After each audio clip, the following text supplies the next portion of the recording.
서울소재대학 합격 통보를 받았을 때 기쁨보다 묘한 감회가 먼저 밀려왔다. 꼬맹이 시절을 보낸 서울을 떠나 아버지 사업 실패로 부산에 정착한 지 어언 10년. 대학 진학을 핑계로 나 홀로 다시 서울 땅을 밟게 된 것이다. 자취는 필연적인 수순이었다. 설레는 마음으로 학교 근처를 샅샅이 뒤졌지만 현실은 냉혹했다. 마음에 드는 곳은 월세가 살인적이었고 그나마 저렴한 곳은 바퀴벌레와 곰팡이가 득실거리는 반지하뿐이었다. 일주일 동안 발품을 팔며 절망하던 찰나 어머니에게서 전화가 왔다. 엄마와 어릴 적 동네에서 함께 자란 미영이 아줌마 댁에 한번 가보라는 것이었다. 미영이 모 댁은 2층 주택이었는데 2층은 주인 부부가 살고 1층은 전세로 새를 놓고 있었다. 원래는 새를 놓을 방이 없었지만 우리 집 사정을 들은 아줌마가 쓰지 않던 옥탑방을 급히 수리해 내게 저렴하게 새를 놓아주기로 한 것이었다. 이사 당일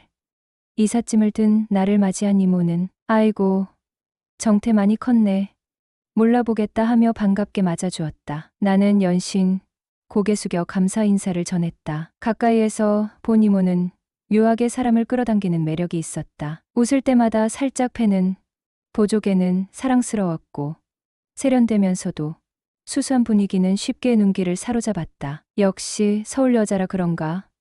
혼잣말을 읊조리며 나도 모르게 이모에게 시선을 잠시 빼앗겼었다. 이삿날부터 이모는 살뜰하게 나를 챙겼다. 짐 정리는 물론 청소까지 도맡아 해주었고 특히 주인집 와이파이를 흔쾌히 연결해 준 것은 감동이었다. 이모, 정말 감사해요. 이렇게까지 신경 써주시니.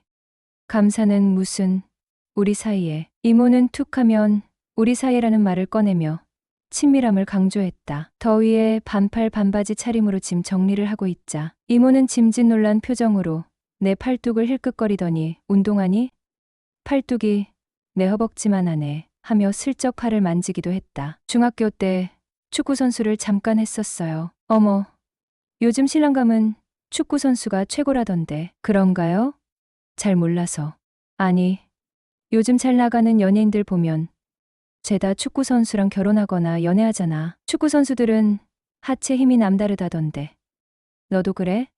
당황한 내 표정에 이모는 미안. 내가 정태 앞에서 못하는 소리가 없네. 호. 멋쩍게 웃어넘겼다. 나도 가만히 있지 않았다. 남자 하면 힘 아니겠습니까? 특히 하체 힘. 하고 받아치자 이모는 깔깔 웃으며 몹시 즐거워했다. 나도 언젠가 그런 사람 한번 만나보고 싶네. 호호호. 그때는 별 뜻 없이 넘겼지만 지금 생각해보면 묘한 분위기였다. 이모부.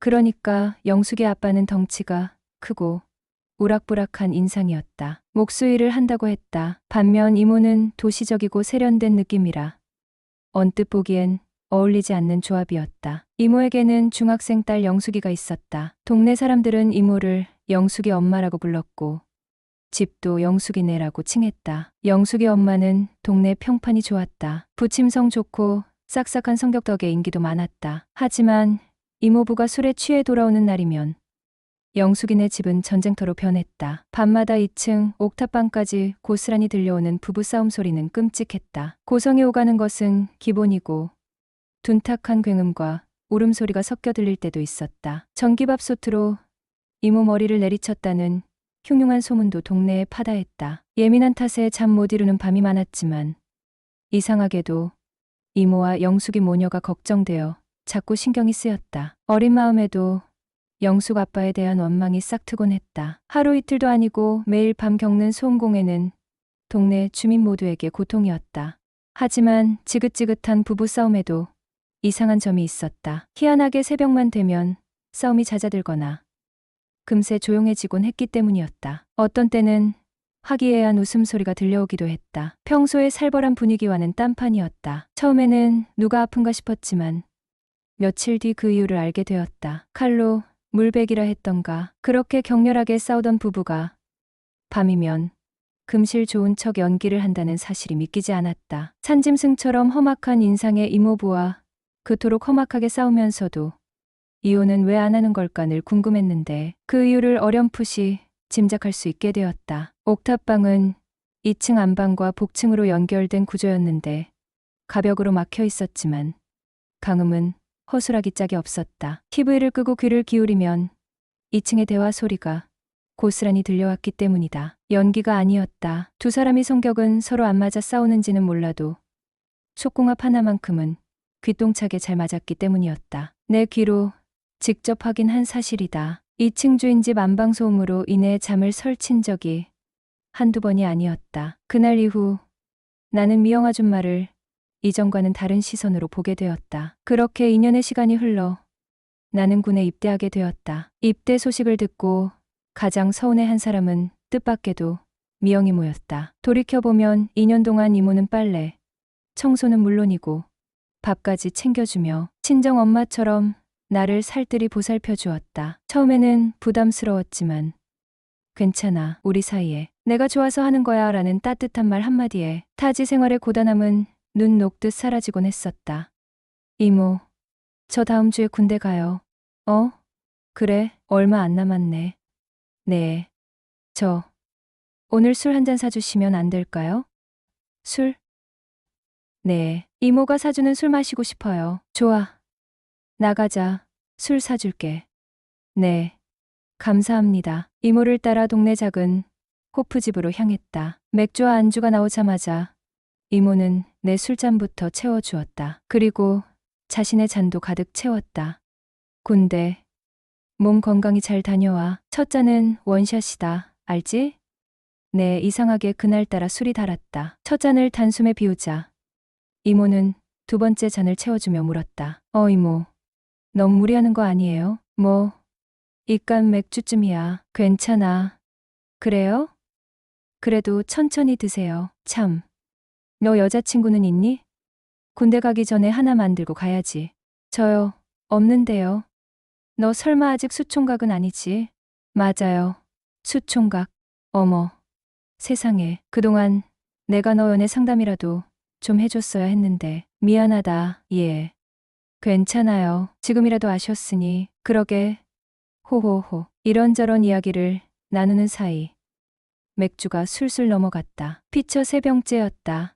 이모도 꽤 많이 마신 듯했다. 얼굴이 발갛게 달아오른 것을 보니 취기가 오른 게 분명했다. 하지만 왠지 모르게 술이 계속 당겼다. 이모, 저 제대하고 복학하면 또 옥탑방에서 살아도 돼요? 그럼 너 올 때까지 비워둘 테니까 걱정 마. 정말요? 역시 저 챙겨주는 건 이모뿐이라니까요. 뭘 그런 걸 가지고. 우리 사이에. 이모, 많이 보고 싶을 거예요. 얘는 무슨 섭섭한 소리를. 2번 다시 못 볼 사이도 아닌데. 이모는 어떻게 생각하실지 모르겠지만 저는 이모가 너무 좋아요. 이모. 응. 왜? 말해봐. 이모는 이미 술에 잔뜩 취해 혀가 꼬부라져 있었다. 내가 좋아한다는 말에 술이 확 깨는 듯했지만 이미 이성의 끈을 놓아버린 후였다. 왜 그래? 무슨 말 하려고? 저 오늘 저랑 같이 있어 주시면 안 될까요? 뭐라고? 오늘 하루만 이모랑 같이 있고 싶어요. 좋아, 까짓 거. 오늘 하루 내가 정태 애인 해줄게. 이모, 고마워요.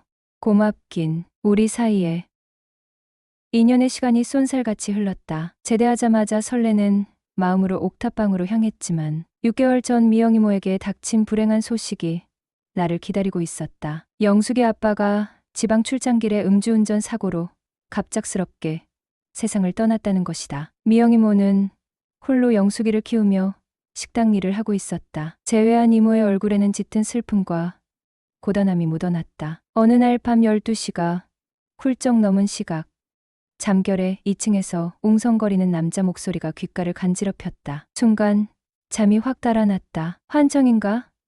며칠 밤샘 공부에 시달렸더니 별 이상한 소리가 다 들리는구나 싶어 헛웃음이 나왔다. 하지만 아무리 귀를 기울여도 환청이라고 하기엔 너무나 생생한 목소리였다. 게다가 분명히 익숙한 미영 이모의 목소리도 섞여 있었다. 자기야. 앙칼지면서도 애교 섞인 목소리. 고지어 굵직한 남자의 목소리가 답했다. 알았어. 자기야. 등골이 서늘해졌다. 혹시 다른 집에서 들려오는 소리일까? 하지만 아무리 생각해도 이토록 선명하게 들릴 리 없었다. 나는 숨을 죽이고 벽에 바닥에 번갈아 귀를 가져다 댔다. 틀림없었다. 목소리의 주인공은 미영이모였다. 잠시 후 뭐라고 속삭이는 소리가 다시 들려왔다. 더 이상 잠자리에 누워있을 수 없었다. 나는 조심스럽게 옥탑방 문을 열고 밖으로 나갔다. 혹시나 하는 마음에 2층 창문으로 시선을 향했다. 어두컴컴한 밤, 희미한 불빛 아래 두 그림자가 어른거렸다. 설마 믿을 수 없는 광경이 눈앞에 펼쳐졌다. 함께 있는 남자는 다름 아닌 우리 동네에서 가장 큰 마트를 운영하는 모르는 사람이 없는 유명한 아저씨였다. 자기야, 우리 언제 또 볼 수 있어? 미영이모가 수줍은 듯 조심스럽게 물었다. 최대한 빨리 올게. 나 말고 딴 놈이랑 바람 피우면 안 돼. 남자는 능글맞게 웃으며 답했다. 내가 남자가 어디 있다고 그래. 걱정 마. 두 사람은 여느 연인과 다름없이 달콤한 대화를 주고받았다. 순간 며칠 전 수수하고 슬픔에 잠겨있던 미영이모의 모습이 떠올랐다. 순진하고 착해 보이는 얼굴 뒤에 감춰진 이면을 마주한 기분이었다. 얼굴만 보고 사람 속을 판단할 순 없구나. 그때 깨달았다. 사람의 겉모습만으로는 절대 속마음을 알 수 없다는 것을. 이 깨달음은 앞으로 내 인생을 살아가는데 큰 교훈이 되었다. 평소 그렇게 순하고 얌전해 보이던 여자가 밤에는 저렇게 뜨겁게 사랑을 속삭이다니. 묘한 배신감과 함께 내 안에서 야릇한 감정이 꿈틀거리는 것을 느꼈다. 나 역시 혈기왕성한 남자였으니까. 며칠 뒤 저녁, 집으로 돌아오는 길에 우연히 미영이모와 마주쳤다. 울컥 억눌렀던 감정이 터져 나왔다. 나는 이모를 똑바로 쏘아보며 단도직입적으로 말했다. 아줌마. 응? 왜 그래? 이모는 영문도 모른 채 어리둥절한 표정을 지었다. 저 다 알아요. 뭘? 그냥 다 안다고요. 나는 의미심장한 눈빛으로 이모를 응시했다. 에이, 뭘 안다는 건데? 이모는 능청스럽게 시치미를 뚝 떼며 웃었지만 불안한 기색이 역력했다. 정태, 왜 그래? 내가 뭐 잘못한 거라도 있어? 내가 눈 하나 깜짝 않고 계속 빤히 쳐다보자 이모는 무언가 깨달은 듯 얼굴이 새빨개졌다. 정태, 너 설마. 네. 아줌마랑 마트 아저씨랑. 내 입에서 그 이름이 나오자 이모는 금방이라도 울음을 터뜨릴 것 같은 얼굴이 되었다. 정태야, 제발 이 일 소문나면 나 이 동네에서 쫓겨나야 해. 이모는 애원하듯 말했다. 그러길래 왜 그러셨어요?